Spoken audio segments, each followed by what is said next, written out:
Mathematics discussion চেনেললৈ সকলোকে সাদৰ সম্ভাষণ জনাই আজি আমি নতুন এটা খণ্ড আৰম্ভ কৰিবলৈ লৈছোঁ যেটো ইয়াৰ আগৰ খণ্ডত আমি ত্ৰিকোণমিতিৰ কিছুমান প্ৰয়োগ 9.1 অনুশীলনীৰ সম্পূৰ্ণ আলোচনা কৰা হ'ল আমি ইয়াৰ পিছৰ দশম অধ্যায় বৃত্ত বা চাৰ্কুল সম্পৰ্কত আলোচনা কৰিবলৈ আগবাঢ়িছোঁ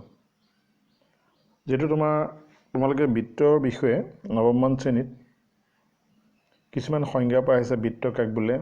বৃত্তৰ জ্যা কাক বোলে ব্যাসাৰ্ধ কাক বোলে ব্যাস কাক বোলে এইবিলাকৰ বিষয়ে তোমালোকে অধ্যয়ন কৰি আহিছা সেইবিলাকৰ বিষয়ে নিশ্চয় আলোচনা নকৰাকেও তোমালোকে বুজি পাবা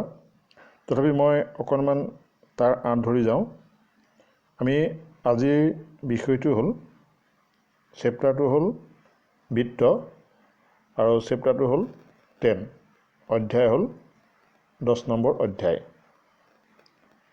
10 নম্বৰ গতিকে আমি অধ্যায় 10 নম্বৰ কি কিনো দিয়া আছে সেই বিষয়ে আলোচনা কৰিম বৃত্ত বিষয়ক অধ্যয়ন কৰোঁতে তোমালোকে পাইছা যে এটা বৃত্ত বুলি ক'লে আমি কি বুজো যে এটা আমি বৃত্তৰ বিষয়ে যদি কওঁ যে এটা বিন্দু আছে এই বিন্দুটোৰ পৰা সমদূৰত থকা আমি কিছুমান বিন্দু ললো ধৰা এই বিন্দুটোৰ আমি নাম দিলো O তেতিয়া এই বিন্দুটোৰ পৰা সমদূৰত থকা বিন্দুবিলাকক সংযোগ কৰি দিলে আমি যিডাল বক্ৰৰেখা পাম সেইটোক আমি বৃত্ত বুলি ক'ব পাৰিম যিটো বিন্দুৰ পৰা সমদূৰত্বত থাকে সেই বিন্দুটোক কোৱা হ'ব আমি কেন্দ্ৰ বুলি ক'ম আৰু এই সমদূৰত থকা ৰেখাবিলাকক কোৱা হ'ব ব্যাসাৰ্ধ আনহাতে জ্যা সম্পৰ্কে তোমালোকে পাইছিলা যে জ্যা কাক বোলে এটা বৃত্তৰ আমি ব্যাসাৰ্ধ বুলি ক'লোঁ কেন্দ্ৰৰ পৰা পৰিধিত মিলি থকা ৰেখাডাল এডালক আমি ব্যাসাৰ্ধ বুলি ক'লোঁ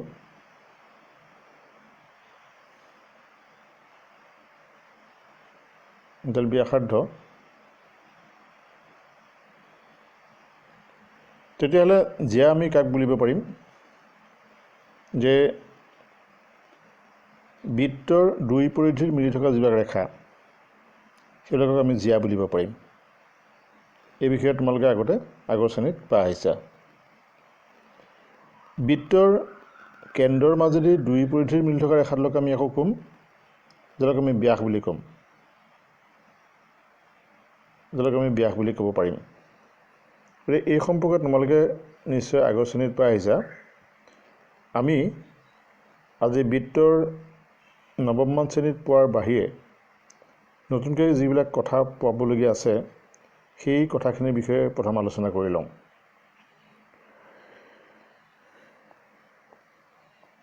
তোমালোকে দেখিছা এটা তিনিটা বৃত্তৰ ক্ষেত্ৰত আমি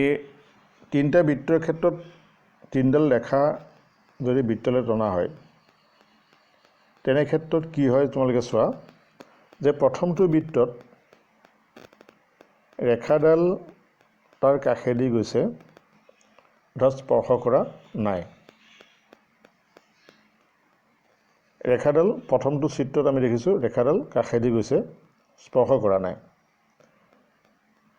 দ্বিতীয় ক্ষেত্ৰত আমি দেখিছোঁ ৰেখাডালে বৃত্তটোক দুটা বিন্দুত এটা A এটা B বিন্দুত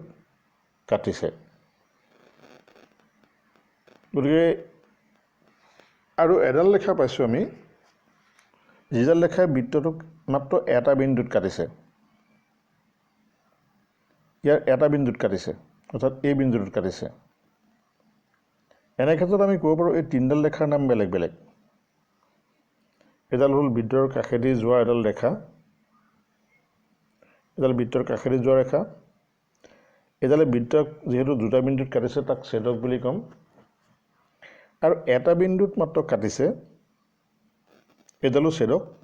কিন্তু তাক আমি বেলেগ নাম দিম সেই ছেদকডালৰ সেইডালক নাম দিম আমি স্পৰ্শক স্পৰ্শক আমি নাম দিম স্পৰ্শক গতিকে তিনিডাল ৰেখাৰে নাম বিভিন্ন এডাল ৰেখাৰ বৃত্তৰ কাষেদি যোৱা এডাল ৰেখা এডালে দুটা বিন্দু ছেদ কৰিছে কাটিছে সেইডালক আমি ছেদক বুলি ক'ম আৰু এডাল ৰেখাই এটা মাত্ৰ বিন্দু স্পৰ্শ কৰিছে যি বিন্দুটো হ'ল এ সেইকাৰণে সেই বিন্দুটোক কোৱা হ'ব স্পৰ্শক গতিকে এই বিন্দুটো এনেকুৱা এটা বিন্দু যিটো বৃত্তটো আছে আৰু সেই ৰেখাডালটো আছে সেইকাৰণে তাক স্পৰ্শক বুলি কোৱা হ'ব যে একেটা সাধাৰণ বিন্দু বৃত্তত থাকিব আৰু ৰেখাডালটো থাকিব গতিকে আমি তাক স্পৰ্শক বুলি ক'ব পাৰিম স্পৰ্শকৰ কাৰণে আমি যদি কল্পনা কৰোঁ যে স্পৰ্শক কেনেকুৱা হ'ব পাৰে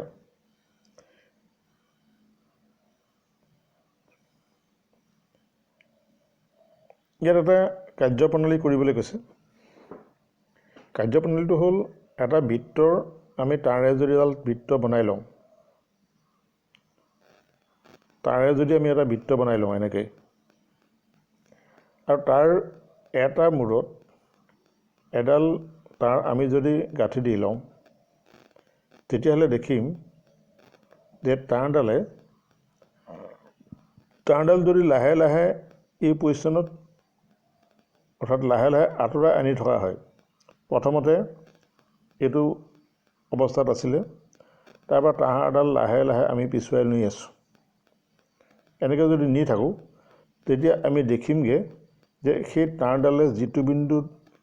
আমি গাঁঠি দি লৈছিলোঁ সেই বিন্দুটোতে মাত্ৰ লাগি থাকিব আৰু অন্য বিন্দুত নালাগিব তেনে ক্ষেত্ৰত অৰ্থাৎ এই ৰেখাডালক আমি ক'ম স্পৰ্শক অৰ্থাৎ এটা বিন্দুত যেতিয়া এটা বিন্দুত মাত্ৰ লাগি থাকিব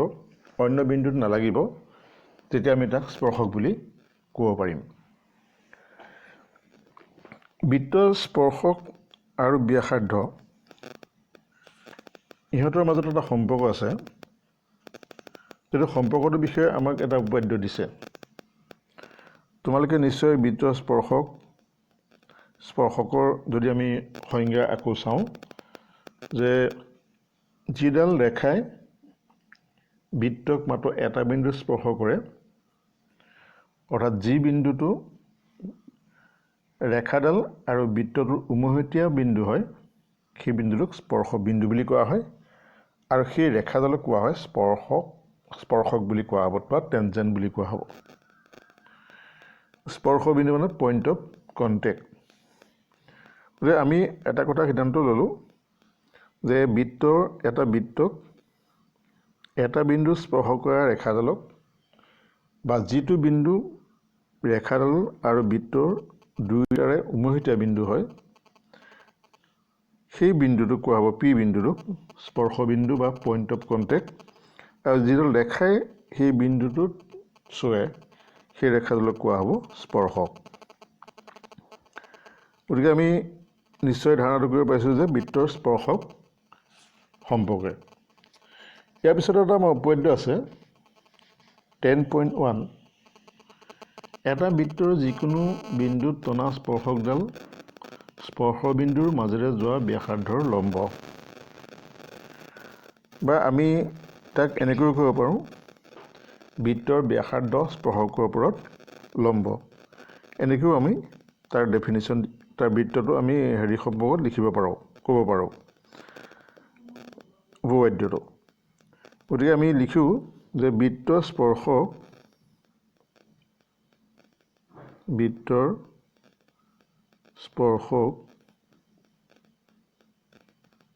ব্যাসাৰ্ধৰ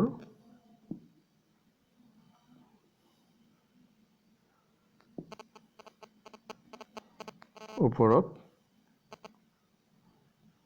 লম্ব বৃত্তৰ স্পৰ্শক ব্যাসাৰ্ধৰ ওপৰত লম্ব এই প্ৰমাণটো কৰিবৰ বাবে আমি এটা প্ৰমাণ আমি কৰি চাব পাৰোঁ যে কেনেকৈ বৃত্তৰ ব্যাসাৰ্ধডাল স্পৰ্শকৰ ওপৰত লম্ব হয় আমি যদি কৰি চাওঁ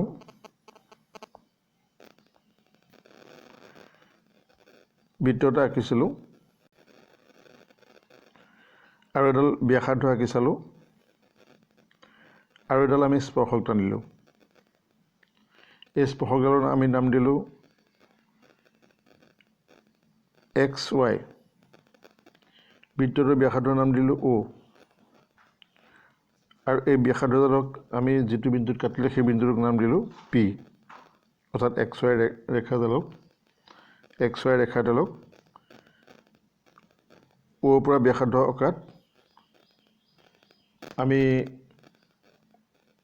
XY ৰেখাডালক P বিন্দুত কাটিলে এতিয়া আমি প্ৰমাণ কৰিব লাগে যে OP ডাল লম্ব XY আমি প্ৰমাণ কৰিবৰ কাৰণে যেহেতু আমি লম্বৰ সংখ্যা যদি জানো যে এটা বিন্দুৰ পৰা এডাল ৰেখালৈ টনা আটাইতকৈ চুটি ৰেখাডালেই হ'ব লম্ব এটা বিন্দুৰ পৰা এডাল ৰেখালৈ যদি যিডাল ৰেখা টনা হয় সেই ৰেখাডালৰ আটাইতকৈ চুটি ৰেখাডালেই হ'ব লম্ব আমি ধৰা ইয়াত এডাল ৰেখা আছে ইয়াত এটা বিন্দু আছে এই বিন্দুৰ পৰা ৰেখাডাললৈ আমি বিভিন্ন বিন্দু টানিব পাৰোঁ কিন্তু যিডাল বিন্দু আটাইতকৈ চুটি সেইডালেই হ'ব তাৰ লম্ব সেই সংজ্ঞা মতে আমি OP XY পৰা লম্ব বুলি মান কৰিব লাগে আমি ধৰি ল'লোঁ ইয়াত আৰু এটা বিন্দু আমি ধৰি ল'লোঁ যে ইয়াত আৰু এটা বিন্দু আমি Q ধৰি ল'লোঁ এটা Q বিন্দুটো আমি দেখিলোঁ যে XY পৰত থকা Q বিন্দুটো দেখিলোঁ যে OQ ডাল লম্ব বুলি আমি অৰ্থাৎ OQ ডালে আটাইতকৈ চুটি বুলি দেখুৱাব লাগে যে OP চুটি নহয় OQ চুটি অৰ্থাৎ OQ ডাল লম্ব তেতিয়াহ'লে আমি যদি চাওঁ Q বিন্দুটো যেহেতু বৃত্তৰ ভিতৰত নাই কিয় বৃত্তৰ ভিতৰত নাই বুলি ধৰিব পাৰিলোঁ যেহেতু XY ডাল স্পৰ্শক গতিকে XY স্পৰ্শকত থকা Q বিন্দুটো যদি বৃত্তৰ ভিতৰত থাকিলহেঁতেন তেতিয়া P বিন্দু আৰু Q বিন্দু তাত আমি সংজ্ঞা মতে এটা বৃত্তৰ ভিতৰত যদি এডাল ৰেখাৰ দুটা বিন্দু থাকিবলগীয়া হয় তেতিয়াহ'লে সেই ৰেখাডাল ছেদক হ'লহেঁতেন কিন্তু আমি দেখিছোঁ যে ছেদক হোৱা নাই ছেদকটো দিয়া নাই আমাক স্পৰ্শক বুলি কৈছে গতিকে Q বিন্দুটো বৃত্তৰ ভিতৰত নাই যদি বৃত্তৰ ভিতৰত নাই তেতিয়া বৃত্তৰ ভিতৰত থকা বিন্দুতকৈ বৃত্তৰ বাহিৰত থকা বিন্দুটো নিশ্চয় দীঘল হ'ব কাৰণ বৃত্তৰ ভিতৰত অৰ্থাৎ এই বৃত্তৰ পৰিধিটোৰ ভিতৰত যিখিনি বিন্দু আছে সেইখিনি বিন্দুৰ তুলনাত Q বিন্দুটো নিশ্চয় দূৰত আছে গতিকে আমি OQ ডাল যদিও চুটি বুলি ধৰিছিলোঁ কিন্তু OQ চুটি নহয় অৰ্থাৎ ইয়াত যদি আমি বহুতো বিন্দু তেনেকৈ টানো প্ৰতিটো বিন্দুৰ ক্ষেত্ৰত আমি ক'ব পাৰিম যে আটাইতকৈ চুটি বাহুডালেই হ'ব OP অৰ্থাৎ OP চুটি আটাইতকৈ গতিকে OP XY পৰত লম্ব বুলি আমি ক'ব পাৰিম এই প্ৰমাণটো আমি এনেদৰে ক'ব পাৰিম লিখিব লাগিব এই প্ৰমাণটো লিখাটো আমি তোমালোকে নিশ্চয় বুজি পাইছা গতিকে মই আকৌ এবাৰ কৈ দিছোঁ যে আমি কেনেকৈ লিখিম এটা বৃত্তৰ কেন্দ্ৰ বৃত্ত আঁকিলোঁ তাত এডাল স্পৰ্শক আঁকিলোঁ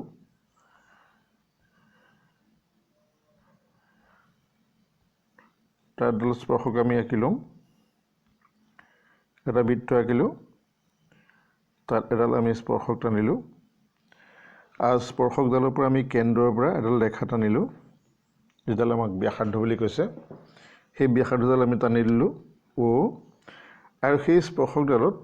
ৰেখাডালত আমি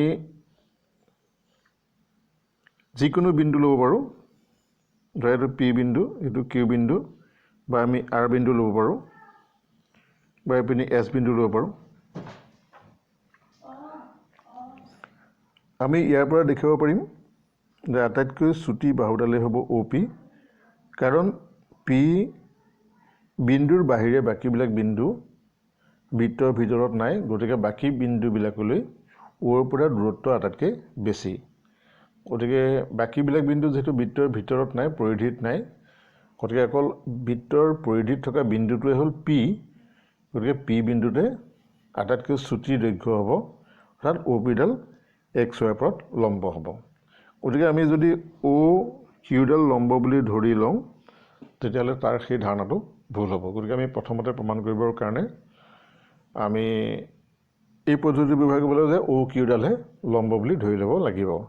কিন্তু অ' কিউডাল লম্ব বুলি ধৰি পেলাই আমি তাক অ' কিউ লম্ব নহয় বুলি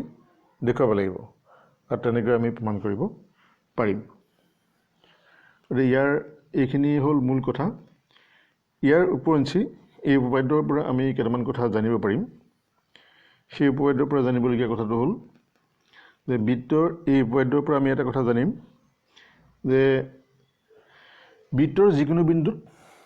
এডালে স্পৰ্শক টানিব পাৰি। অৰ্থাৎ আমি সেই কথাটো সিদ্ধান্ত ল'ব পাৰোঁ বৃত্তৰ যিকোনো বিন্দুত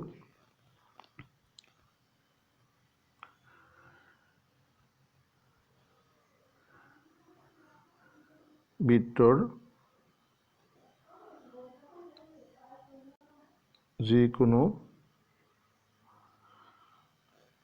বিন্দুত মাত্ৰ এডালহে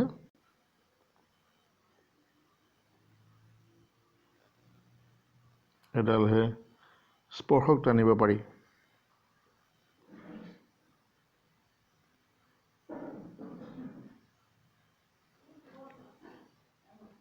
স্পৰ্শক থাকিব পাৰে। এইটো 1 নম্বৰ সিদ্ধান্ত। আৰু 2 নম্বৰ সিদ্ধান্তটো হ'ল যে যিহেতু স্পৰ্শবিন্দুৰ মাজেৰে যোৱা ব্যাসাৰ্ধক আমি দেখিলোঁ স্পৰ্শবিন্দুৰ মাজেৰে যোৱা ব্যাসাৰ্ধটো লম্ব হয়, গতিকে তাক আমি অভিলম্ব বুলিও ক'ব পাৰিম। দ্বিতীয় কথাটো হ'ল 2 নম্বৰ স্পৰ্শবিন্দুৰ মাজেৰে ব্যাসাৰ্ধ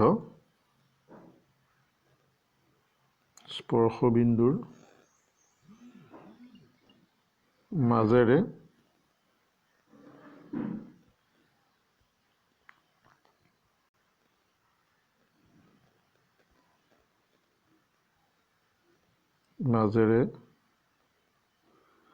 যোৱা ব্যাসাৰ্ধক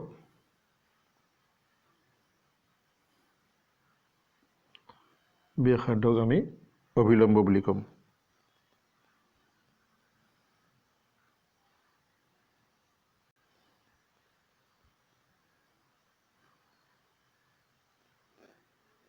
ব্যাসাৰ্ধক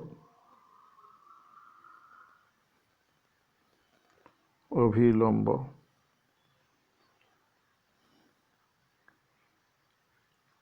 বোলে। গতিকে এই দুটা সিদ্ধান্ত আমি ল'ব পাৰিম। ইয়াৰ পিছত আমি অনুশীলনীৰ প্ৰশ্নসমূহ আলোচনা কৰোঁ।